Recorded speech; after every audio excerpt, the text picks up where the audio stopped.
Okay, welcome. I'm going to go ahead and get us started on time, if that's okay. I'm Caroline Richards, and I'm chairing this symposium today.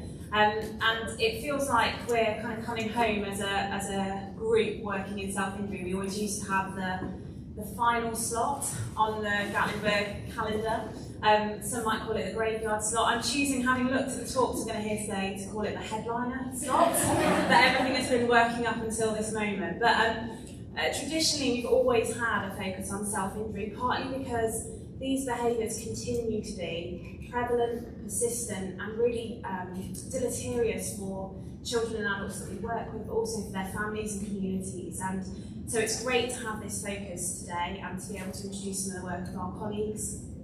I think internationally, and you will notice I'm a Brit, you've probably already been triggered by some of the spellings on the slides, but internationally there's a real mandate still for early preventative interventions in self-injury, but as a field we're hindered, partly because we still don't know enough about some of the precursor behaviours to self-injury.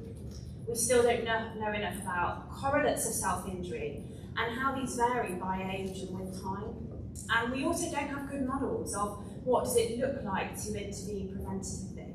And so each of those areas we're hoping to address in this symposium. And so without further ado, I'm going to hand over to my esteemed colleagues. I'm not going to introduce them all because we want to leave space and time for discussion at the end. And we have Professor Frank Simons as our discussant. He has got some great slides and some fantastic things to say. So I'm going to hand over to our first presenter. We'll have brief moments at the end of each talk for questions around clarification, and then questions for discussion we'll do at the end, chaired by Frank. So thank you very much.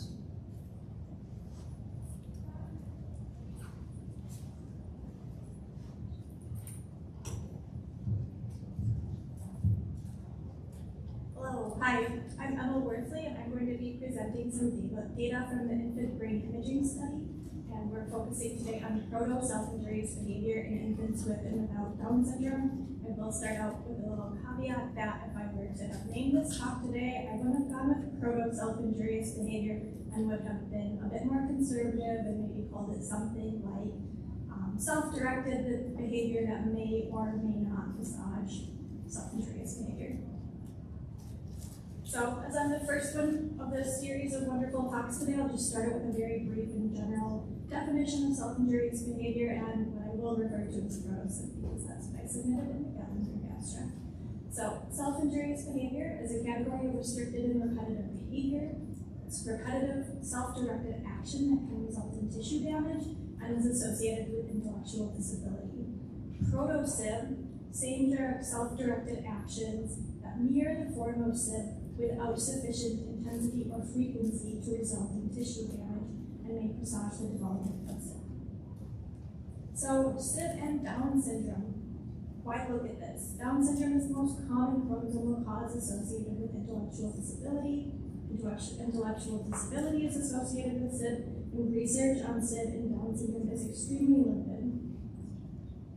What we do know about SIB and Down syndrome, Dr. Richards and colleagues have done a prevalence study looking at different disability groups, including Down syndrome, autism, Fragile X syndrome, and found that the Down syndrome group had an 18.4% prevalence estimate of self-injurious behavior. This was in a sample of a broad age range of participants from 4 to 62 years of age, and the prevalence estimates of SID in the Down syndrome group, however present, were less prevalent than other disability groups such as autism and Fragile X syndrome that both had prevalence estimates around 50%. And in other work, we've seen that topographies of SID and Down syndrome often involve eyes, ears, and head hitting. So the research questions that I'll be looking at today are: what are the prevalence estimates for caregiver-endorsed proto-SIB in infants with Down syndrome compared to infants without Down syndrome? How do distributions and prevalence estimates of caregiver-endorsed proto-SIB topographies compare between infants with and without Down syndrome? And lastly, how does caregiver-reported proto-SIB change over the second year of life on average for groups of infants with and without Down syndrome? So this data is coming from the infant brain imaging study, which is more commonly known for their work with autistic participants, but I've also recruited samples of Down syndrome and Fragile X syndrome. And today I'm focused on the participants with Down syndrome at 12 months and 24 months of age.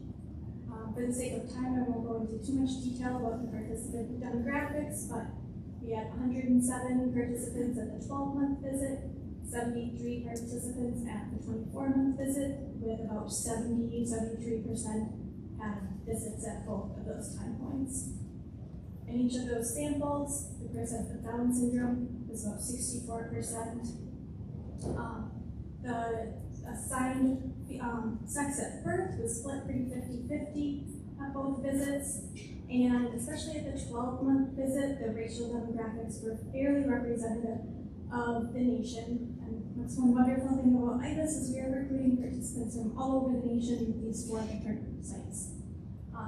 24-month visit was a little more skewed towards white participants, and also overall both visits could do a better job recruiting Hispanic participants. So the measure that we used to look at proto-SIB was the RBSEC, the Repetitive Behavior Scales for Early Childhood, held by our very own Dr. Wolf over here. This is a caregiver report measure of frequency of repetitive behaviors. And there's different subscales of different repetitive behaviors. Here we're focused just on the self-directed behavior subscale, used to measure what I'm calling proto-SIB. And when I'm looking at endorsed proto-SIB, a score of 1 or more is considered endorsed proto-SIB, and a score of 1 or more for each topography I'm considering that as a topography being endorsed. So that's meaning that these behaviors are happening about weekly or more if they're being endorsed. The first research question: what are the prevalence estimates for caregiver endorsed proto-SIB in infants with Down syndrome compared to infants without Down syndrome? At the 12-month visit, we saw more infants with Down syndrome had caregiver-endorsed proto-SIB, and about 49% compared to 39% of infants without Down syndrome having caregiver-endorsed proto-SIB, although no statistically significant difference there. 24-month visit, we see both groups have more caregiver-endorsed proto-SIB. Same pattern of the infants with Down syndrome having more caregiver-endorsed proto-SIB, 61%, compared to just 48% without Down syndrome. But again, no statistically significant difference there. Research question number 2 was looking at how do distributions of caregiver-endorsed proto-SIB topographies compare between infants with and without Down syndrome. So on the x-axis there, we see the different topographies of proto-SIB, and then the y-axis are the RBSEC item scores from 0 to 4. And I've got maroon here indicating that there's at least a visual difference between groups. Here for by itself, we see that none of other cases in part. Purple violin plots are infants without Down syndrome. Orange violin plots are infants with Down syndrome. So for by itself, we see that none of the infants without Down syndrome have this behavior endorsed, whereas we see a range for the infants with Down syndrome. The self body indicated by yellow, gold, meaning that they have a pretty similar distribution for that topography. Same with itself with objects. Itself with surface, this distribution is pretty similar at the 12-month visit, but that seems to change a bit where more infants with Down syndrome are reporting a higher frequency of this behavior at the 24-month visit. Pulse hair, pretty similar distributions for both groups across both time points. Rubs, scratches, etc. At the 12-month visit, we don't see this endorsed at all by infants without Down syndrome, but we do see it endorsed with a range for infants with Down syndrome. But then at 24-month visit, this topography is on board for infants with and without Down syndrome. Skin picking is not endorsed for either group at the 12-month visit, and then does come on board for both groups at the 24-month visit. All right, Windows security is chiming in here. All right. And here's some statistics behind those violin plots. I'm not going to get into the weeds here, but we'll just say generally there were no statistical significant group differences for any of the topographies at either time point. So far we're seeing that there's not huge differences in prevalence estimates or specific topographies between infants with and without Down syndrome. And lastly, proto-SIB change over time. How does caregiver-endorsed proto-SIB change over the second year of life on average for groups of infants with and without Down syndrome? And in short, it doesn't. So here is a spaghetti plot and some group means plotted, following the same scheme as earlier. Purple indicates the infants without Down syndrome, and orange indicates infants with Down syndrome. Orange triangles, purple circles. So we see some variability in both groups at the 12-month visit and the 24-month visit, but on average, neither group has very much for proto-SIB endorsed at either time point, and this remains quite stable over that first year or second year of life. We also see differences in trajectories for individuals across both groups, where there are groups that are individuals that start out with a high level of proto-SIB endorsed at 12 months and go down at the second year of life. And the reverse pattern of individuals at the 12-month visit who have a pretty low level of endorsed proto-SIB, and then that goes up across the second year of life. So a lot of variability across individuals here, which has been a theme across a lot of the Gatlinburg talks this week and throughout time, really. Just for fun, even though there weren't any visual differences between groups, I put a generalized linear mixed effects model to see if there was any change over time with a fixed effect of visit and a random effect of time.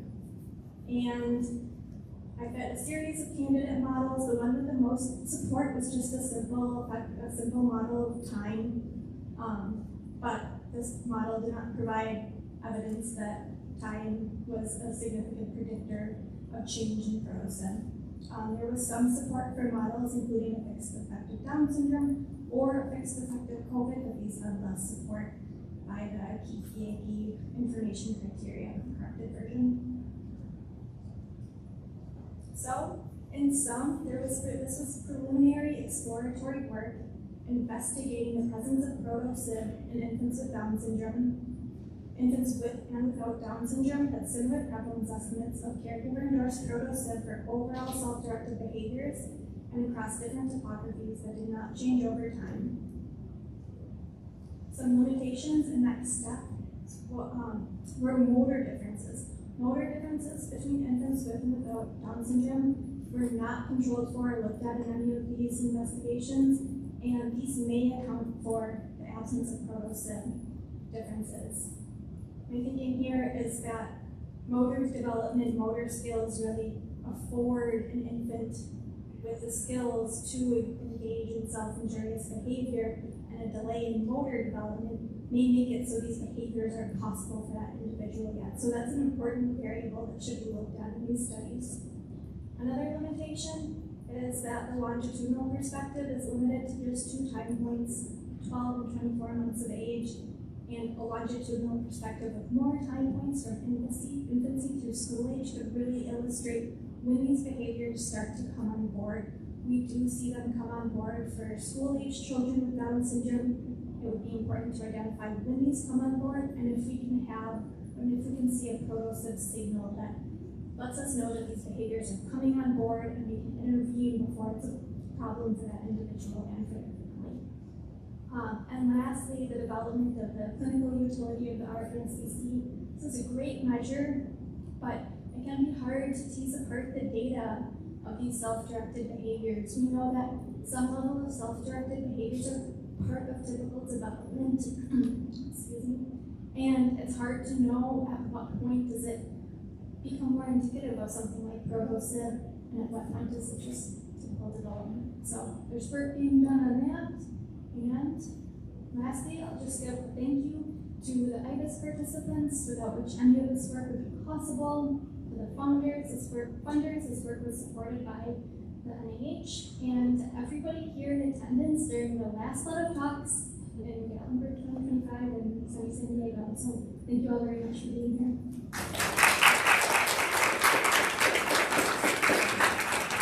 Thank you so much, much, Emma, and a masterclass in keeping to time as well, let me just say. Any points of clarification before we move on? Yeah, Rory, sorry. Hi, it's a really great talk. I was just interested in the absence of differences, and I'm wondering whether the 50 or so cases that dropped out, what if they were the ones with the highest levels at baseline, or did you check on that? I didn't. That's a really good question. And I normally spend more time really like digging into the missing data and who isn't coming back for that second visit. So that's a really important question that I do not have the answer to. Any other points of clarification? Fab. Thank you, Emma. I'll hand over to Jacqueline.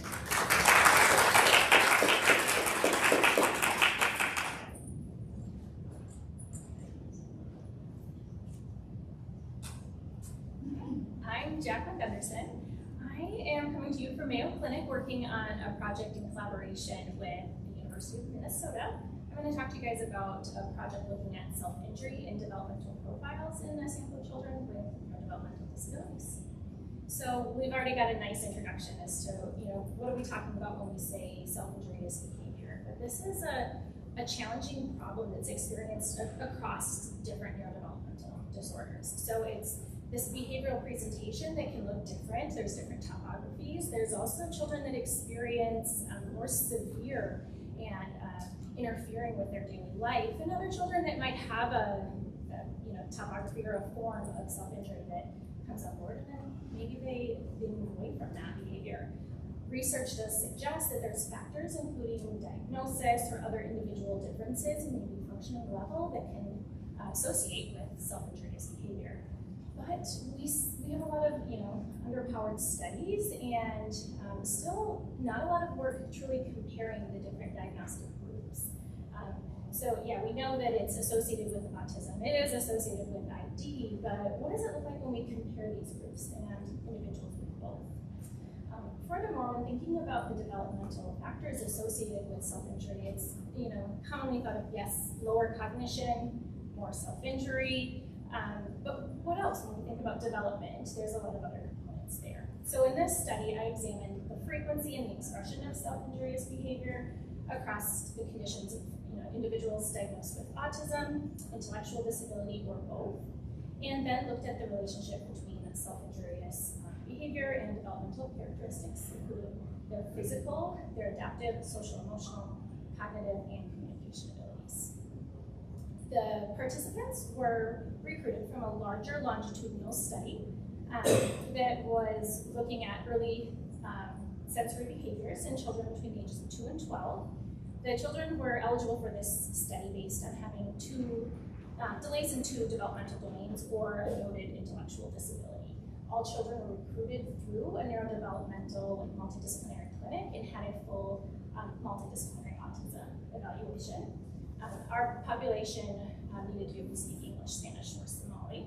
And for this specific analysis, I took out the participants who had completed the assessments where I had self-injurious behavior as collected on repetitive behavior scale, and I had the behavior assessments. So in this analysis, I ended up with 34 children with ASD, 53 that had ASD and ID. Sorry, thank you. Just speak up if I need to talk louder. And then I had 27 in the ID only group.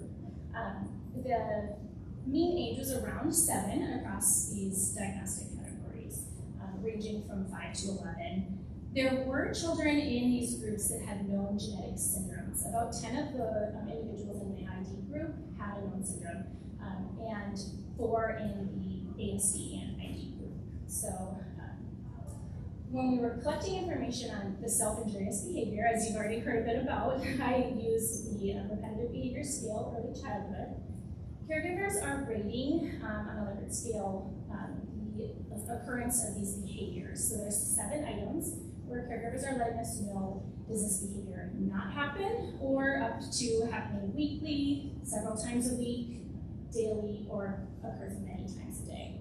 Caregivers then also reflect back on those 7 items and indicate how often do those behaviors interfere with other activities or interactions. And they're rating that as 0, it's never interfering, up to 4, it's always interfering. For the developmental domains, I considered the developmental profile, which has standardized scores across physical, adaptive, social, emotional, cognitive, and communication skills. I descriptively looked at this across our diagnostic categories and looked at the correlations with those developmental domains and linear regression to see if we could try to piece apart what's explaining some of the variability we have in our self-injurious scores. So overall, a large number of the children in our sample reported, or the caregivers reported at least one endorsed form of self-injury in the last month. The children in the autism group had 62%, with at least one endorsed form of this happening at least weekly. 81% in the ASD and ID group, and then 93% in our ID group. Looking across the different diagnostic categories, the total score was highest for children that had an intellectual disability documented.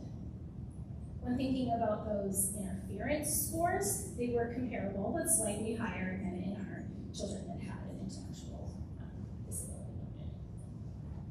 I wanted to think further into that to understand whether sex maybe had an impact in what we were seeing in those total scores. And generally, the females were reporting higher mean scores, higher total scores on the self-injurious behavior scale.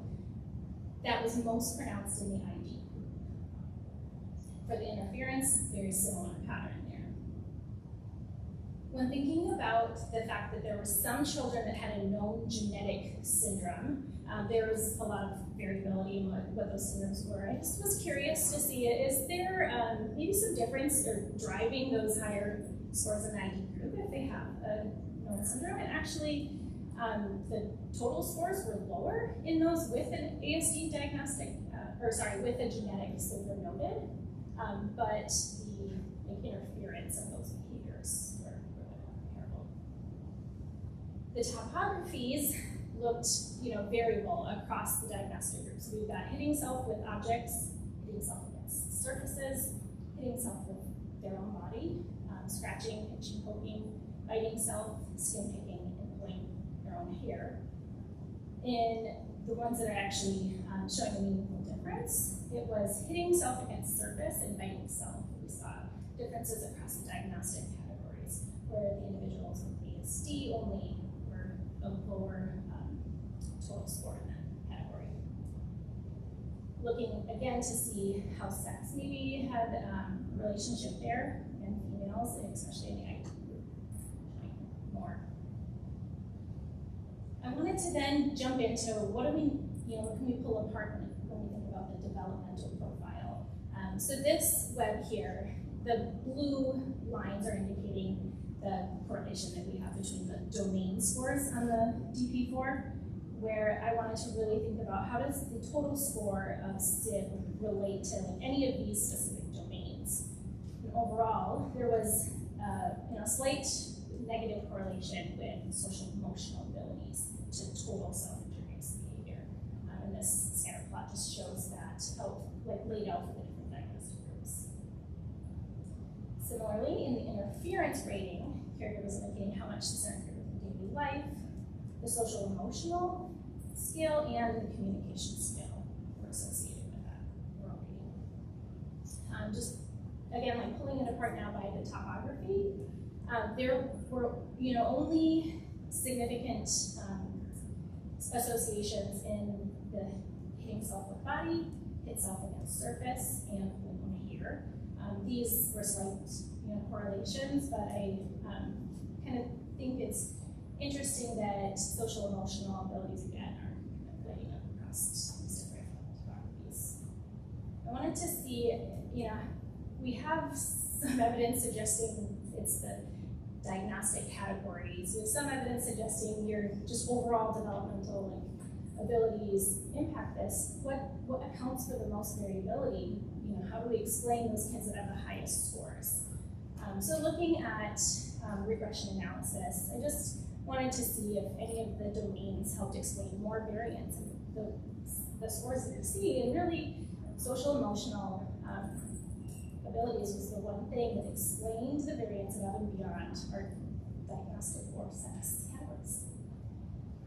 When it came to the interference category, though, communication plays another important role. So it's the social emotional abilities and communication playing into how we can help start to describe. If you're looking really scrutinizing these models, it's still not explaining a ton of variance. We're still not doing a great job describing what drives the scores for children that are showing higher or more interfering with self-injurious behavior.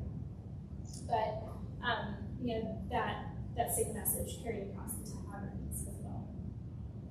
So overall, individuals with ID, with or without the ASD diagnosis, were more likely to endorse at least one form of SIM, and those typographies were higher, like they had higher rates of it, as well as being more interfering with how the caregivers saw that interfering with their life. Social emotional abilities seem to have some significant interplay there with the variance in scores, but again, like I'm mentioning, it seems like there's still a big part of this picture that we don't understand. So overall, I think we're seeing that the implications are that just your diagnostic category doesn't really help us estimate who and maybe which kids are going to maybe be on that trajectory to the most problematic self-injury.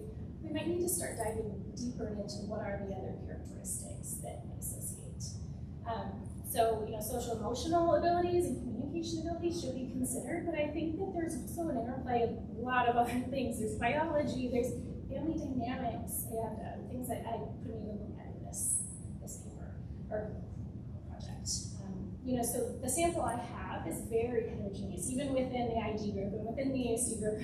There's a lot of variability. We need to be able to take this to longitudinal where we are truly able to predict which kids are, not just the frequency of how often SIV is being endorsed, but how do we also start thinking about those kids that haven't endorsed as increasing until it's a problem later. So the other big piece for me is considering the construct overlap within these domains. I think some of the more astute kind of listeners out there might have already been thinking, well, how do you define social emotional abilities, and how is that different and overlapping with some of your communication abilities anyways? And that's a really important, I think, limitation across the field, but an important consideration. So like I already mentioned, I think in the future we're going to have to continue to consider other variables that are bidirectional to get at a better model that truly predicts SIV, for across these neurodevelopmental disorders, and thinking about it more. It's just, who's it most impacting? So, all right.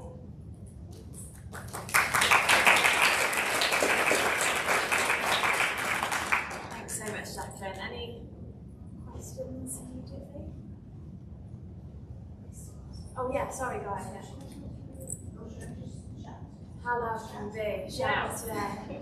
So thank you. This is both also so interesting because I'm not an expert at all in self-injurious behavior. I'm struck by how the data in a meaningful way don't look linearly distributed. In the sense that we know self-injurious behavior, but even one or two, particularly serious, might be more meaningful than zero. And then there was this really nice, really interesting strategy distributions. It was lovely to see violent plots and so on. They reminded me that I wanted to ask some statistician, where it's interested in capturing the data about whether there are better ways of modeling data like that than linear ones. So it just feels to me like that it goes with nonlinear distributions, and I'm not saying, oh, we must use non-parametrics. It's just it feels like that maybe isn't the right approach to think of them as linearly distributed. So I don't know if people have reflected on this idea in the field, and I just want to know about it. I really appreciate that question because, I think that you're right. This construct, the self-injurious behavior, and trying to think of it as just saying a score of 14 is worse than a score of 4, but it really depends on a lot of other factors. And how we are doing as a field and being able to understand and better characterize those numbers, it needs a lot of work, and I think you're absolutely right. There's something's missing in trying to plot it that way. But, you know, the only, I don't know if I call it an excuse, but the only reason I haven't gotten that way is I don't know how to better categorize it. What's worse? What's, my attempt at looking at the parents' interference rating, you know, maybe a higher interference is actually a more problematic SIB. But interestingly, it's not always really clear, because sometimes they have a lower score on the total self-injury that's being endorsed, but then the parents say it's really problematic. And it's, so maybe it is going in the direction of more direct observation and categorizing it.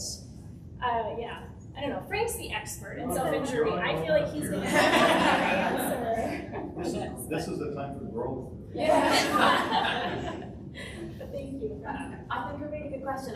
Maybe we'll have some discussion about this today. Kristen and I were talking about this exact point yesterday, and about scores of the difference between a score of 0 and 1 may not be the same as the difference between a score of 3 and 4 when you're moving from something being weekly to daily and it's, say, severe head banging. Yes. So we'll come back to that statistically, maybe. Or age, right? An endorsed 3 in a 3-year-old and a 3 and a 24-year-old, probably not talking about the same thing, but maybe we are. You know. Yeah. Frank, thank you. Okay, good. First of all, I want to repeat what Carolyn said. This is the traditional spot for the aberrant behavior crew over the years at Gatlinburg. So thank you for being here. Often it's just us talking to ourselves, so it's nice to see some new blood in the room. Maybe you should use that term with self-injury. I don't know. And I have at least one confession to make. So when our group got together, we're a group of the U of M and Mayo, and then partnering with this UK group. Just this past Friday, I was asking, how many talks have we got going here? Because if you're a longtime follower, or even if you're not, we kind of evolved into a data blitz world where we can stuff as many data sets in as we can, 6, 7, 8, and go fast. And then Brianne said, well, there's 4. Like it's kind of like this is like a regular symposium. So on the plane, coming out here, I was dutifully putting these talks together, my talk together, and I realized in a long time, I've either done like 5 minutes and a couple of slides, or like podium talks, like an hour type talk. I haven't done a 15-minute or 20-minute in a while, so keep me in check, because I've got a group over here laying bets that there's no way I hit my time. Okay. So here's another confession. This is kind of a wordy talk, because of also another rare moment, at least from my side of it, where we're presenting data from an already published paper. So that's good. And so I took words from that paper to make these slides. And as I was doing that, as the time was elapsing on the flight, I'm like, this is a chewy paper. There's a lot in there. So I've got to make decisions about what's in there and what's not in. So I'm going to read and just stay with the script. When I'm discussing, I can go off script, but I'll try to just get through this. And hopefully it's all right. And I do thank you. It's almost like we planned it. I mean, you guys took care of some of the legwork on the measures and the sample, so I can get through that. Let me just say, a study aimed at, the bottom line up front, a study aimed to track age-related changes in self-injurious behavior, which we know the acronym is SIB, in children with global developmental delay aged 2 to 12 years, finding that while SIB is common, its frequency and severity can vary over time, and that certain factors like impulsivity, to the UK group, social interaction deficits, might predict its persistence. Anyone want to hazard a guess of where did I get this from? It wasn't our abstract. It was the AI summary when I actually typed in our paper. It's like, well, is this what we did? No, there's no impulsivity or social interaction measurement in the paper. Okay, so this is a cautionary tale. It's a cautionary tale for those of you. Okay, quickly. It's not clear, at least to me, nor are there any data sets that are fully convincing that the conventional wisdom models, I'm making up that term, that rely really on learning and operant theory and I'll say neuropharmacological. And I'm saying conventional wisdom. If you're following any of this work, out of the UK, thinking about the brain and cognition, executive function, and impulse control is a new and emerging. So I'm not lumping you guys in with the conventional wisdom. We're spinning around a little bit on sensory and early development. So, but in the standard models, it's not really clear that they handle early SIB development very well, at least in the way we might want. So, you know, we have this general notion that why something starts and why it maintains may not be the same class of variables. So for us, at least in this data set and the project we embarked on, one plausible reason for the lack of theoretical accounts, and quick editorial, this is the Gatlinburg Conference. Technically, there's a longer title on research and theory in intellectual developmental disability. So lack of theoretical accounts for the developmental course of SIB may be a paucity of credible data describing age-related changes in SIB among individuals with IDD. So Jacqueline just handed this off of maybe more prospective work. So in a very good prior review specific to age-related changes in SIB, Davies and Oliver some time ago documented in a review, not empirically, that SIB appears to increase with age, at least in the available data up to that point in time, perhaps in a curvilinear function, and we'll get back to, you know, what are the right models, linear or otherwise, increasing through approximately 30, 40 years of age and followed by potential decline. One of the noted limitations in that review is that almost all of the studies were cross-sectional, so that's like almost, I'll say it's a cardinal sin, severely restricting inferences about age and SIB development within individuals. So fast forward from 2013, in looking at what's been published since, there seems to be a clear gap in the existing literature that apart from a few studies focused on very young children, most studies specifically recruit individuals already displaying SIB, limiting the degree to which we can talk about maybe developmental course and offsets, etc., transient SIB comes and goes. Because again, and it was alluded to already, I think, by Emma, this is a phenomenon when you move into birth through 3, birth through 5, right? Early repetitive behavior is ubiquitous in human development, whether you want to take a Esther-Thalen approach and think about rhythmicities in infants, but moving into infants, toddlers, you have early repetitive behavior. So then it becomes a question of, well, when is it aberrant? And we'll come back to that.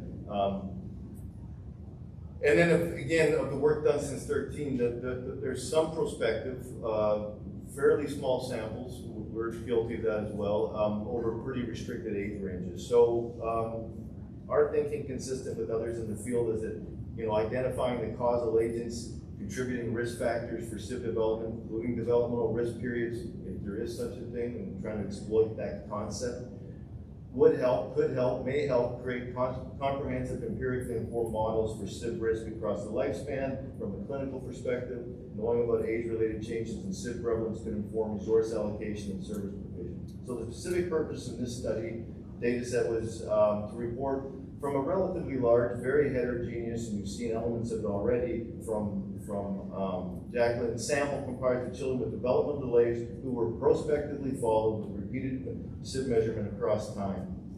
We used this thing you've already been introduced to, the repetitive behavior scale early childhood, and also included looking at specific SIB topographies from toddlerhood to early adolescence.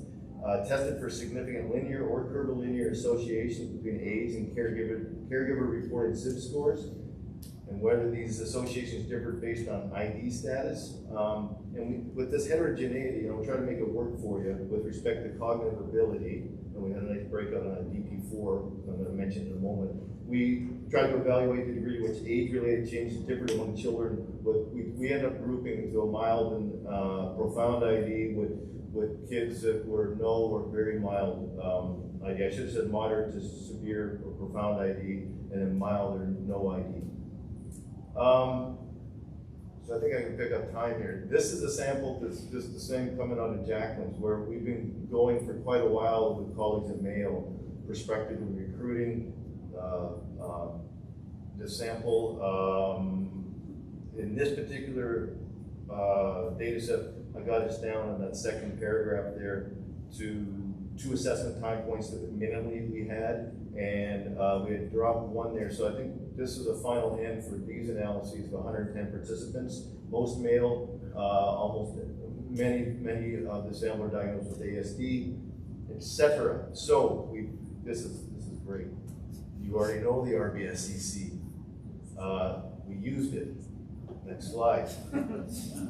We're in the context of Mayo Clinic. A lot of clinical information that we were able to access that you might expect, ADOS, et cetera, for our clinical characterization, we used the DP4. Jacqueline introduced that and described it. So I'll just say, if you want to, at the bottom is just how did we handle it in terms of, not necessarily gold standard with regard to really characterizing ID status. So we did 3 different things to create the sample.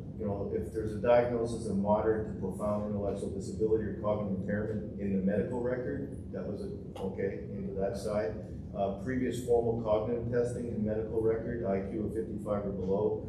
Standardized score 55 or less on the cognitive subscale of the DP4. Any one of those 3 ways was a way to get into that moderate to profound, and then we had the mild to no. So the data analysis plan, we ran separate generalized linear mixed models were used to evaluate the association between age and ID group on SIB total score in that RBSEC, as well as the interference score, and also looking at endorsement of individual topographies from that RBSEC. Selected the models appropriate for repeated measures and does not require balanced data or data collected at consistent time points.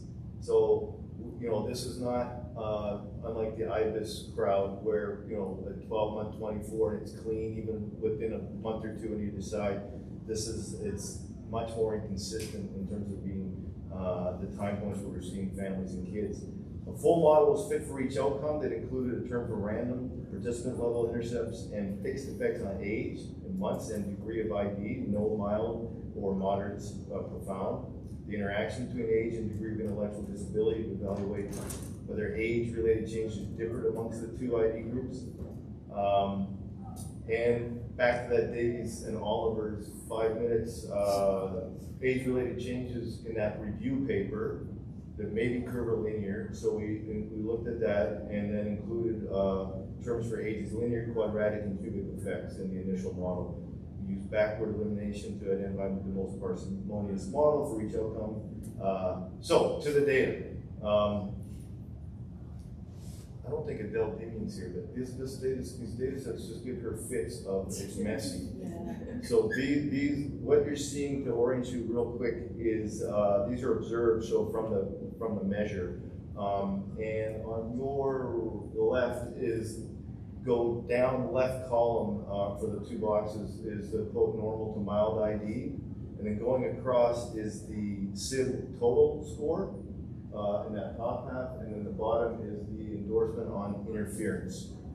So just to stay with the script and the timing, inclusion of the interaction between cubic form of age and ID significantly contribute to model fit. Visualization of the raw values suggests differences between the 2 ID groups are most pronounced during the preschool and early elementary school ages, 5 to 9-year-olds.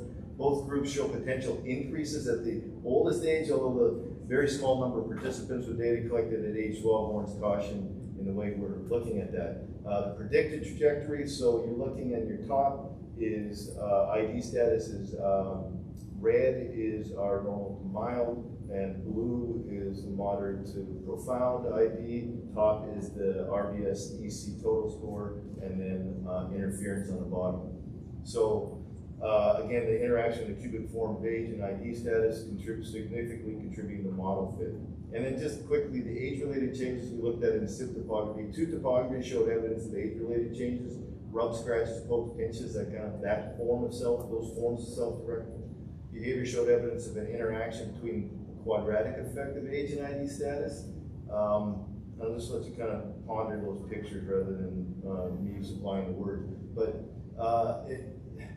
and then the picking in skin, where you've got to have an up, down, and back up. So for all of these, just to show again, that latter stretch of getting older, for some of you who are developmentalists, you could be scratching your heads. I mean, but for us, we don't typically, amongst our different labs in the field, go out this far on the same age kid or the same group of kids prospectively.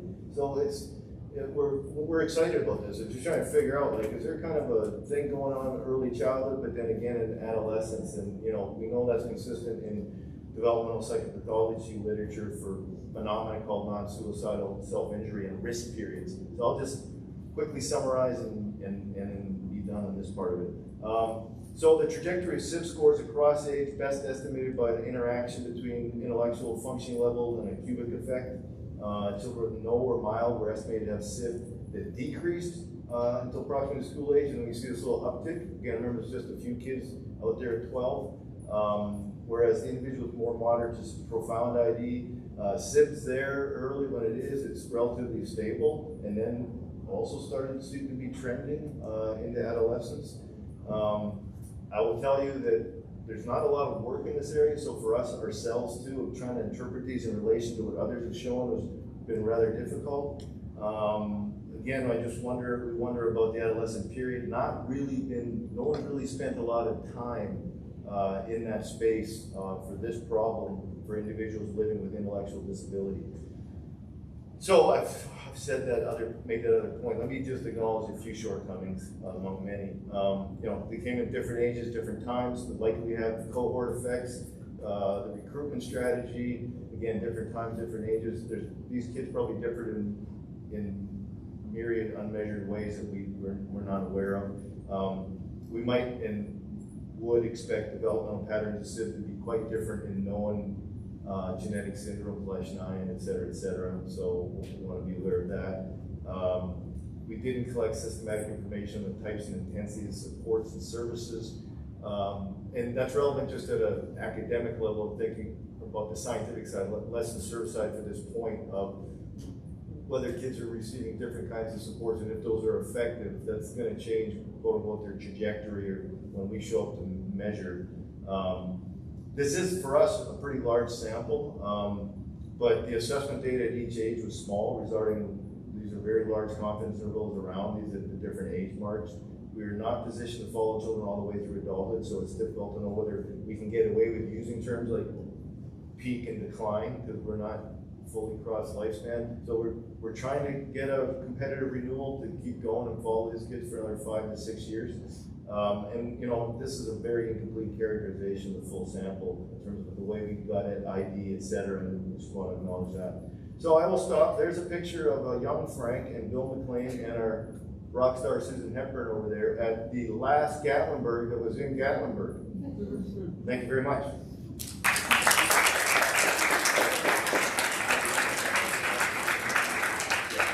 Thank you, Frank. Again, any points of clarification?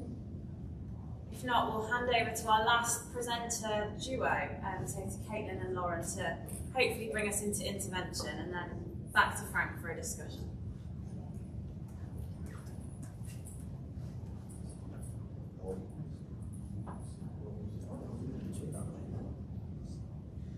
Hi everyone, I'm Lauren Walters.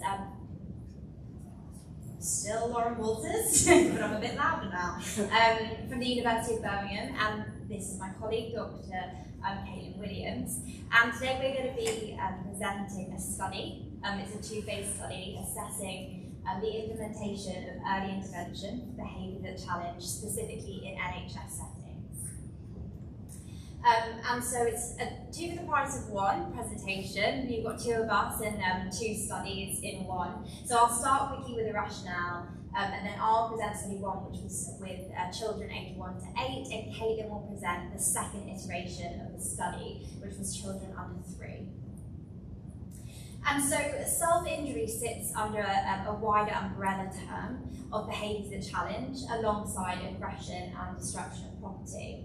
And currently, the approach for these behaviours in the UK is reactive intervention. So intervention once behaviours have already occurred. But we know, and we can see from this work, that the reactive intervention has a relatively small effect size. And so the guidelines in the UK do actually recommend we use early intervention. But, and we've already discussed this a little bit, in order to use early intervention, we need to know who to target. And one way to do that is to look at risk markers. And so we actually know quite a lot about the risk markers that are predictive of the prevalence and severity of behaviours at challenge. And so what our team wanted to do was utilise this information to create a way of targeting children and categorising them as high risk, moderate risk or low risk. And this was done using the iris screening tool. So the team took data from over 1,000 children looking at risk and created a really clever clinical algorithm that could triage children into these 3 risk levels. And so the next step was to look at how we triage these children into an intervention. And this is where I-know comes in. So I-know is a psychoeducational preventative intervention for parents of children who are screened by the iris screening tool as high risk or moderate risk of behaviours at challenge. And this study is predominantly looking at feasibility, acceptability and flow within NHS settings. And we have looked a little bit at preliminary efficacy, but I just want to emphasise that this isn't a randomised control trial. So the goal there was to look at the measures that we would be using in a randomised control trial rather than making any conclusions on the change.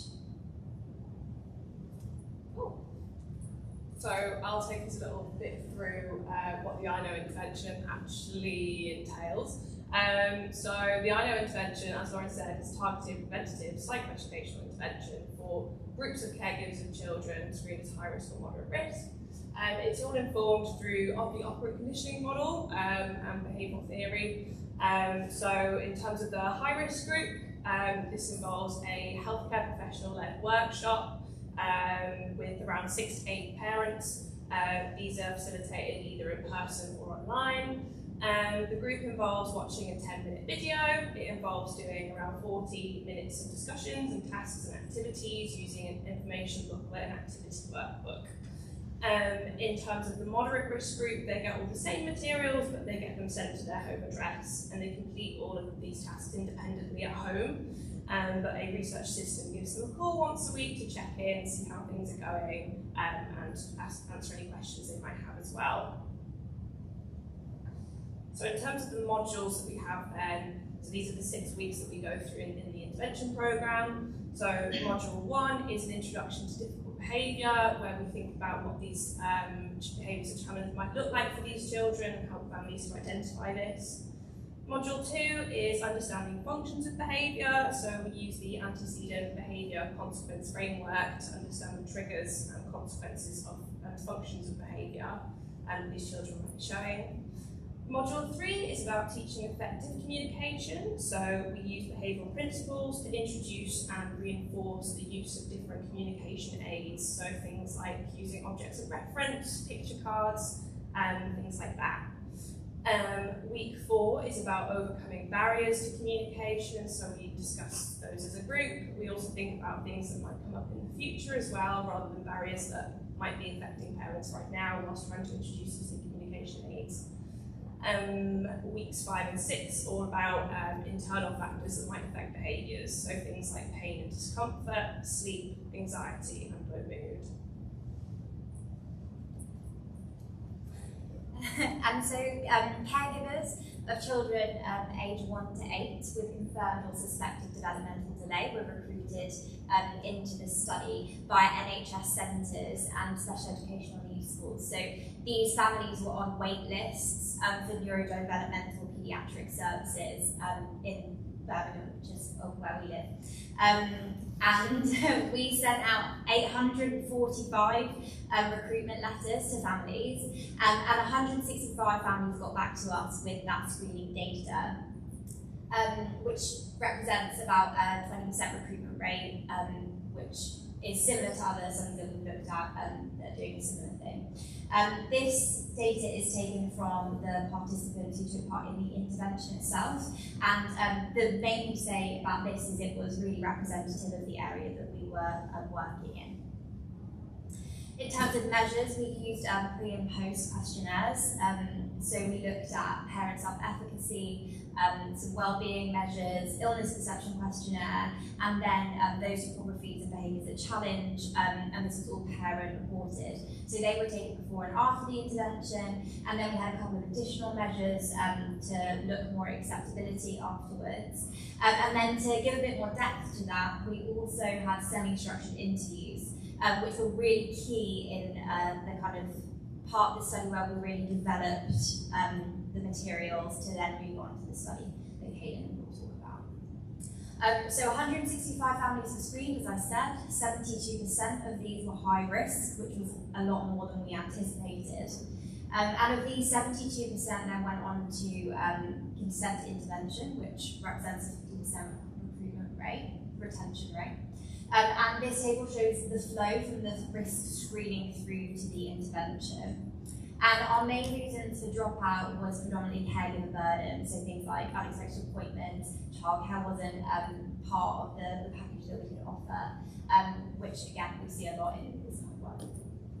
So again, not a randomised controlled trial, but when we're talking about preliminary efficacy, we did see an increase in verbal ability and non-verbal ability, and general ability in under sixes. And I've highlighted the effect size here because it is relatively big, which could indicate that this is a change that is related to the intervention. And we also saw a decrease in parent-reported aggressive behaviour. We did also see some more concerning results around parent well-being, which makes sense in the context of early intervention, kind of explaining the trajectory that could take place that these children can be really stressful. These are the themes that came up from our thematic analysis. We had 12 participants who took part, and because of time I'll just speak to one.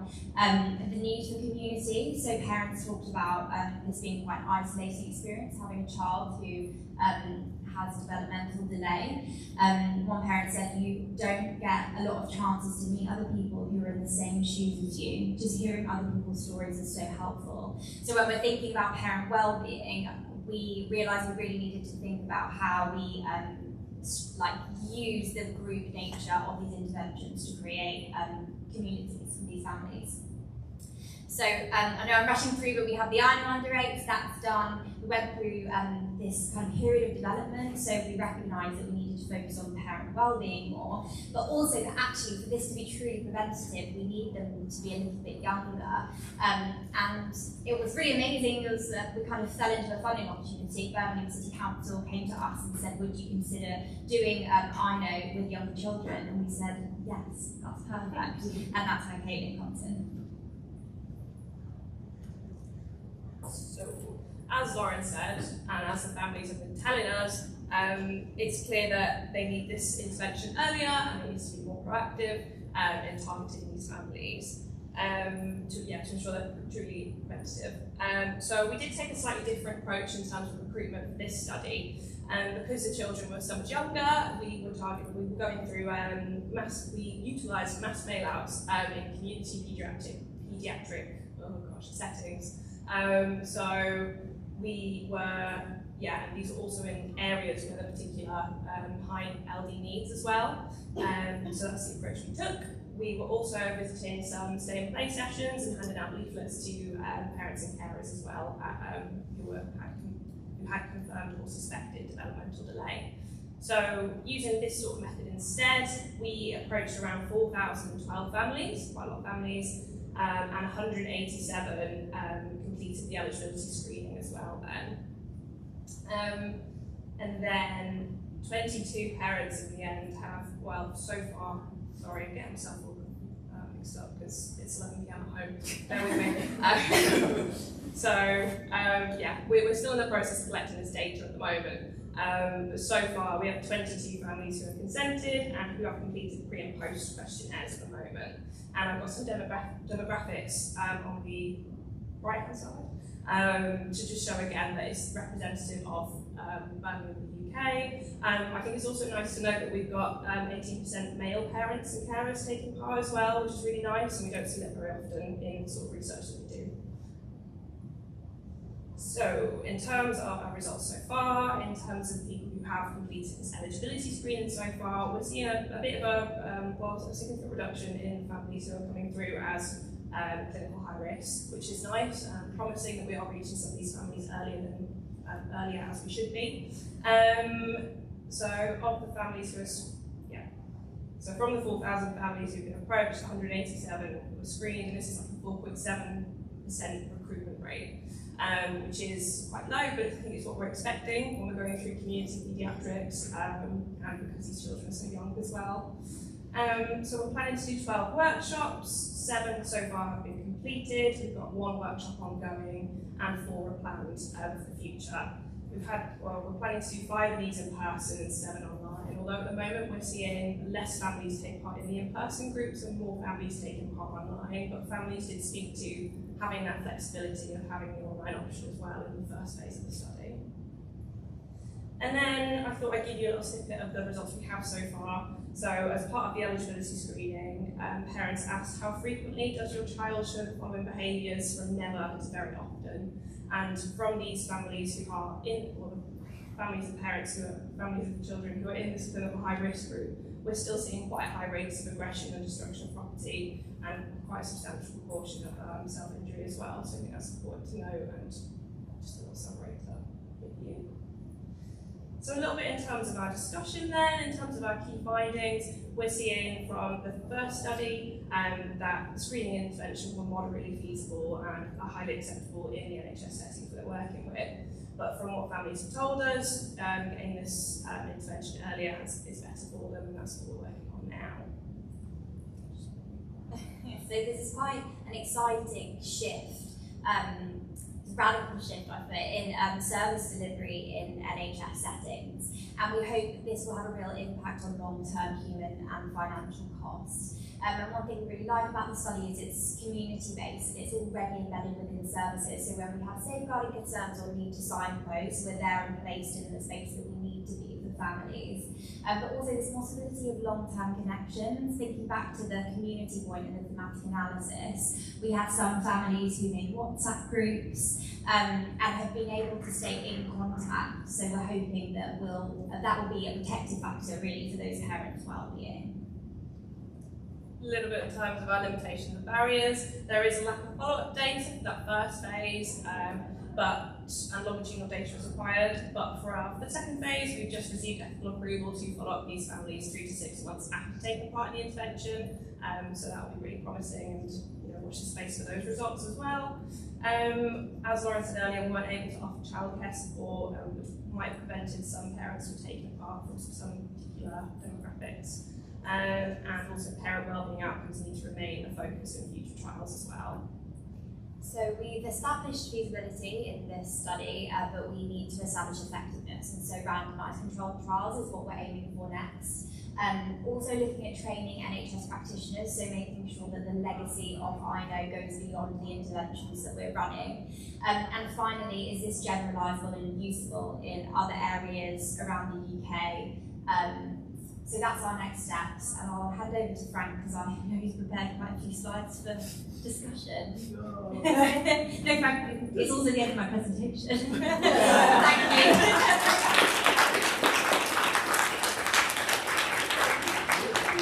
What Carolyn said is there's questions. If there's any points of clarification. That's fine. That's good. Yeah, go on.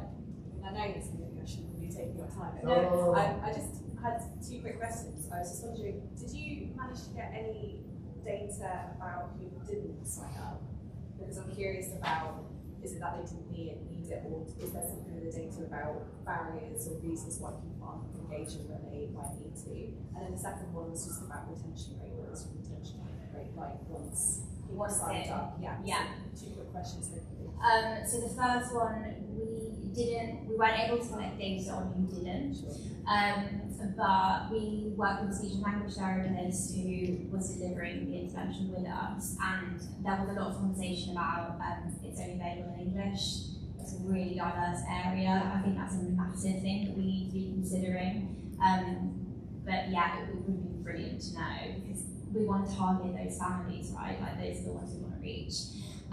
For retention rate, it was really mixed. There was better retention rate, I think it was about 75%, I reckon, for the moderate risk, and then slightly less for the high risk. We saw more retention in online groups, which makes sense, and then in-person groups, because often families take the bus to get in, or whatever it might be. It was harder to get there, although I did love an in-person group. Anyone else? Yeah. Oh, right, sorry. So enjoyed really great presentations.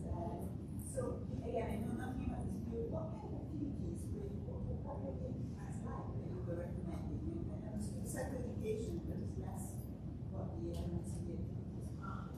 Yeah, so one of the things, they were very active, and we took part in them too, where we could. They were really collaborative. We encouraged parents to share their answers and to we facilitated that. But it would be looking at things like antecedent behaviour consequence in a more accessible way. So let's think about what's happening before a behaviour. Let's write it down, creating charts and trying to teach families some of those kind of ABC techniques in a way that we hope was really accessible. But honestly, a lot of chatting, a lot of space to process and talk, alongside those often things work well for as a child. Cool. Thank you. Fab, thank you.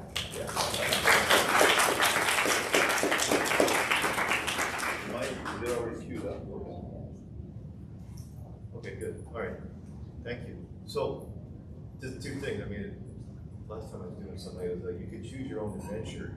I could be a conventional discussant, or in a timely way. I put a bunch of slides together that were kind of self-indulgent, because I literally thought it'd be talking just to us. I didn't think there'd be guests, so it's appreciated. I'll just do a little bit traditional, in that if anyone is wondering, what was new, I'll start with the last. So there's a shift, right? When I grew up in this, we were very focused. I'll put it in the primary, secondary, tertiary, tip of the triangle, tertiary, thinking about secondary and primary prevention rather than intervention, in a sense, with established cases. Many of us that have been in this field for a little while grew up in the tertiary context of severe cases, idiographic approaches, assessment, intervention on that case, and using single subject experimental designs to show that we could in fact do something, meaning improve the outcome and replace SIB with something functional, and using that metaphor, functional or learned operant or behaviorally reinforced operant behavior. The shift is, and all three talks of mine too, is we're trying to figure out sooner and the way things hang together, and then put packages together to move into that secondary and primary of who amongst the vulnerable group that we know is at risk, and those risk markers, and then what can we do sooner to prevent what we're very familiar with as an outcome. So that's a major shift, and I'm deeply appreciative of all the talks. So back to the self-indulgent part of this. I didn't have a speaking role at last year's Gatlinburg, so this is a little bit dated, but this image right here is cover science and a painting of Blue Jay by Travis Thompson. Travis was my mentor, former Kennedy Center director, longtime Gatlinburg guy, and a longtime investigator in self-injury. He passed away in the summer of 2023, and I didn't get to acknowledge that last year at Gatlinburg, so I wanted to do a little shout out to Travis. This is it's like C.P. Snow's Two Cultures. He was a scientist and an artist, a stained glass artist and watercolor. So my time with Travis, as much as talking about behavioral mechanisms, he would often want to talk about things like the way that light works and how light reflects. So it was a fascinating adventure with Travis over the course of my career. So one quick little anecdote with him. And it's in that bucket of never follow Travis at a talk. And this was at a Association for Behavior Analysis International, where he and I were sharing the podium, and he said he would go first and I could follow. So this is the title of his talk. How the hell do you follow some of my best friends or synapses, right? So, but it was like on the spot. Some of you know some of the work I do when I dabble in biomarkers. So I immediately came up with an alternative talk title following Travis of some of my new and interesting friends are C fibers, Some of my closest acquaintances are sensory neurons, and then a primary sensory afferent walks into a bar. Okay, comments on today of we average behavior folks are back to our old time slot. We've already made a point of that. And then, again, because I thought it might just be us, I thought, well, what if other Gatlinburgers of the aberrant behavior crowd were with this? What would they say in relation to what we've heard and what we're trying to accomplish? So some of you saw this maybe at 7:30 on, I don't know when it was, Tuesday morning. There's the original Gatlinburg Lodge, Mountain View Hotel and Motor Lodge. When I started going, we were still going to Gatlinburg, and there's the Naughty Pine hotel room, complete with the console color television. And there's a 1977 guide. I know some of you saw it, but if you didn't, the thing that I got out of it was the registration fee was on site in person at $3 in 1977. You gotta love that. So my group maybe gets a little tired of some of the focus I have, but when, you know, Gatlinburg, when you're over an arc of time in these meetings, for me, 30 plus years, you know, I keep thinking, I use these things of preparation of, well, what's the progress? You know, what's the sign? We're still talking about self-injury. We were talking about self-injury a long time ago. So what's the signs of change? And when I went, I was presenting on an overhead. But the original Gatlinburg, like in 68, 69, those guys had chalkboards. They wheeled chalkboards. So chalkboard to overhead, we would consider that as progress, I suppose.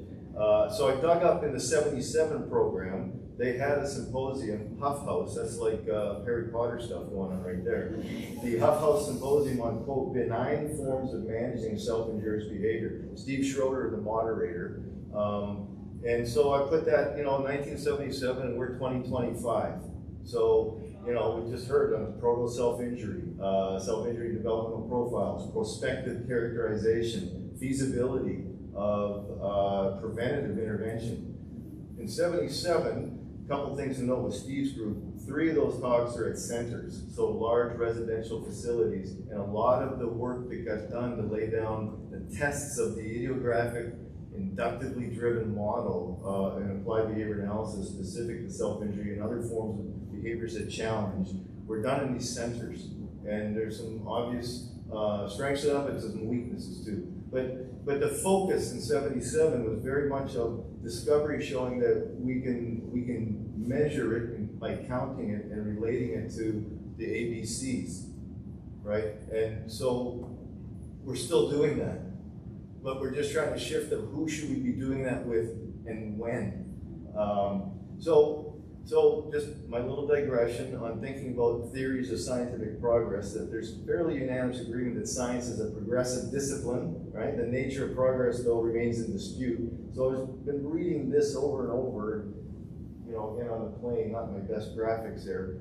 But if you think about progress as a normative term, what we ought to be doing, a progressive sequence then is stage-based, in which, you know, discoveries lead, and there's discovery that builds upon and builds upon. There's different models of ways of thinking about this theoretically, whether it's with respect to this idea of goodness, that we're getting closer and closer to something, if not capital T truth, but a goodness of the model and the way we're thinking about how we understand things. And there's 2 general variants on progressive or discontinuous. So it's a half full, half empty kind of thing. I found this slide where, you know, there's lots of different ways to think about half full, half empty. My preference, or my preferred on this is the skepticist that says it's not water. So 2 flavors, or OU for our UK, plus a lapsed couple of Canadians on the word. You know, one aim of science is to describe, another is theories to explain why.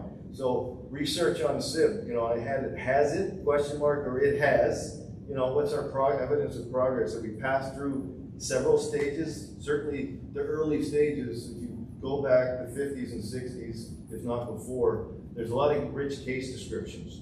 I would argue that with that followed by exploratory studies seeking to characterize phenomena, right? What is it, this thing called SIB?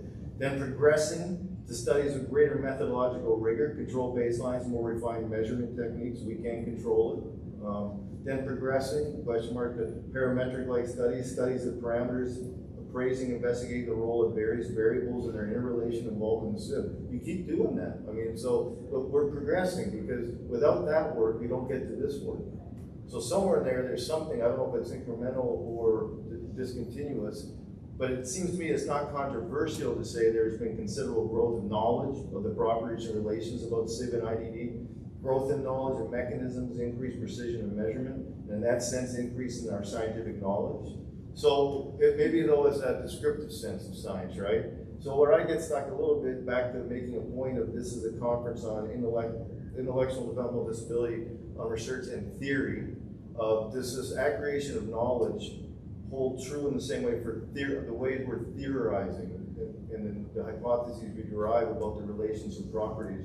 So has there been theoretical progress in our last 30, 40 years of our understanding of SIB? Some even know Kuhn. I don't think I'm a Kuhnian, but I just was picking up on the way he thought about scientific progress. You know, through the achievements, and I'll just quote from Kuhn, of the achievements of Copernicus and Newton are permanent, right? The achievements. So I'm thinking about prior achievements, and we're going to feature some of the people that were standing on the shoulders of. SIB is SIB. The observations they made hold, right? So, but the concepts that made those achievements possible maybe are not permanent. Only the list of explicable phenomena grows. There's no similar cumulative process for the explanations themselves. So Kuhn's sense is as science progresses, its concepts are repeatedly destroyed and replaced. I don't know if that's the way it works for us, but it's just making me think of how do we keep driving forward to better understand what it is we're trying to achieve. So the response to Kuhn's challenge is to identify progress in science with increasing descriptive knowledge and kind of take an agnostic stance on whether there's theoretical progress or not. And it's more about the increasing range of success achieved by the scientific community and its forecasting. And I've been guilty of that. When I dabble in biomarkers and I talk to people, some of the way I think about it, both in a simplistic, simple-minded way, but also a bit muddle-headed, is, look, if I can find a marker that would help me differentiate and stratify kids on risk, that we can show with some reliability that's a risk group to stratify, to lay in this stuff, but I don't fully understand it from a theoretical perspective, but it increases my ability to forecast, I'll take it. I think I would just about every day. But so here's my little indulgence of former Gatlinburgers, if they were here as part of our discussion, so, you know, what would fill in the blank say? So this is Travis. What would Travis Thompson say to the way we're thinking collectively about SIB, not in any particular criticism, except probably directed towards me, of how I'm thinking. I know Travis would say strategies that ignore the fundamental interactive nature of the variables that regulate self-injury are doomed. So someone alluded to already, this is a complex phenomenon. You know, we have glimmers and instances where we do have success, particularly at tertiary, but it's damn hard. And even then when SIB, I'll say, gets knocked down, the durability of that, for all sorts of reasons, it's not about it's in question, but it's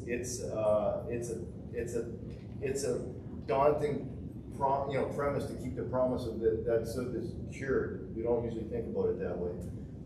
This is Steve Schroeder, also a very long time Gatlinburger, and you saw his name in the 77 program running that symposium. Anybody want to guess what Steve Schroeder's, what would Steve Schroeder say? 2 words. Nice job. Nice job? I don't know him. My indulgence. Steve, he would say functional taxonomy. We need a way to organize these individuals into groups that relate to structure and function. Anybody know who this is? Who's JR? Johannes. What would Johannes say? I have no idea. Anybody? No? Anna, you would know. I have no idea. You're on it. It's one of the great chapters. You're a co-author on it. I used to quote all the time. The definitive epidemiological study on SIB is yet to be conducted. We really have lousy epi data from a risk. I appreciate the risk marker as opposed to the risk factor. No, it matters, right? So the causal pathway is back to, do we need to know them from a theoretical? I don't know if we're wanting to forecast, but we have lousy epi in the sense of characterizing incidence. We've done lots of prevalence as cross-sectional, but prospective incidence, meaning the number of new cases in a given year, in spite of 40 years of NIH funding, the number of new cases every year, I would wager, are the same every year, up or down. We don't really know that number. So from a pure public health perspective of reducing the burden, we're not there yet. We're getting closer. So when you're done in the UK and you want to do the US North America replication, we're ready. Bill McLean, what would Bill say?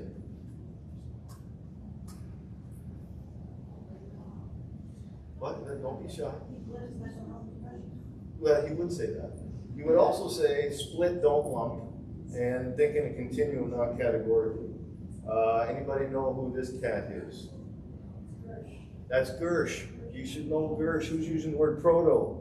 He coined it. Don't be shy about using it. Gersh uses it. You can take it to the bank. So Gersh would say two things. He would say, Gersh is a long-time investigator, including primate models. Don't forget feedback control models from stereotypy and homeostatic mechanisms. He would also push you to think about developmental context and developmental aspects. And we heard, we're moving into that finally, Gersh.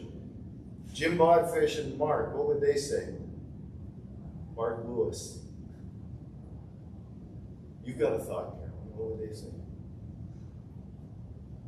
Well, I'd like to think they'd say something about control but that's my Holocaust, isn't it? I can't remember what your slide said. Yeah, okay, yeah, fine, I have my little paraphrase, but this is out of a chapter. Yeah. The consistency of patterns across various etiological conditions, whether it's neurodevelopmental, neurological, psychiatric, argues for convergence on common brain circuits, at least a subgroup of cases, and for those of you who followed any of their work over the years, particularly Mark's and preclinical models, and Jason is in the lineage of this with Jim, thinking about basal ganglia circuitry as a logical candidate for pathophysiological mechanisms. In other words, though, don't forget the brain and pay close attention to patterns of phenomena. Jim's a phenomenological guy that way. This one is for you. What would our very own Chris Oliver say about the state of affairs? Well, I think he would also say split, don't lump, and we still have arguments about that. I think he would also say we still don't understand self-restraint, and he felt if we got that, we would understand self-injury. That's a very good point. No, I know our group, we go in and out of, we're not trying to ignore, but that self-restraint phenomena is a tricky and probably very important one that we don't understand. So I'm going to give the last word to Travis and Mary Caruso from a chapter a while back now. Quote, the father of experimental physiology, Claude Bernard, wrote, the experimenter who does not know what he is looking for will never understand what he finds. After decades of trying to make scientific sense of the self-destructive behavior of people with developmental disabilities, we are finally beginning to learn what we were looking for. So that's 2002, that's 23 years ago. So my question for us is, what are we looking for? And that's it. I know we got to get to a cat. Thank you.